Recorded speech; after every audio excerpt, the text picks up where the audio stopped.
বিকল্প ব্যবস্থায় মানে মানুষের কাছে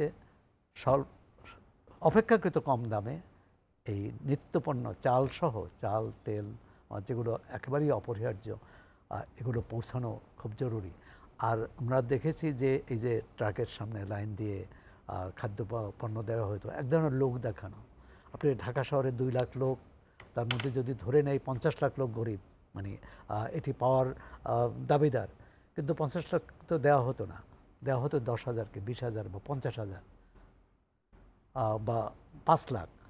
এখন তার মধ্যেও কিন্তু ওই তালিকার মধ্যে কিন্তু অনেক গড়বড় ছিল, যে স্বজনপ্রীতি, নিজের আত্মীয় স্বজন, দলপ্রীতি, মানে দলের লোকের বাইরে পেতে না।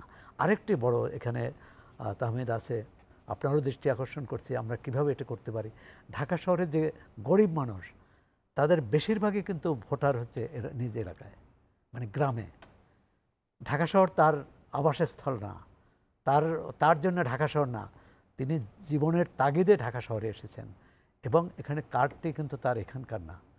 এবং এই জনপ্রতিনিধিরা, এবং এটি হয়তো নির্বিশেষে সব সরকারে আমলই, জনপ্রতিনিধিরা দেখতেন যে কার্ড দেওয়ার সময় ভোটার কিনা, অর্থাৎ তার ভোটার না, সুতরাং তাকে কার্ড দেওয়া হতো না।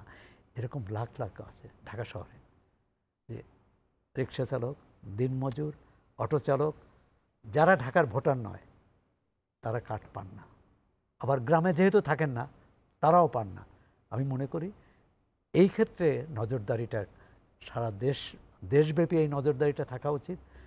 আর এই টিসিবি বা সরকারি খোলা বাজারে যে পণ্য বিক্রি, এটি সারা দেশে হওয়া উচিত, শুধু শহরে লোক দেখানো নয়। তার চেয়েও দীর্ঘমেয়াদী যদি এটি এই সমস্যার সমাধান করা যায়, ভারতে আছে, রেশন কার্ড হবে না কেন? আমাদের রেশন কার্ড অধিকতর মানুষের কাছে পৌঁছানোর ব্যবস্থা করতে হবে।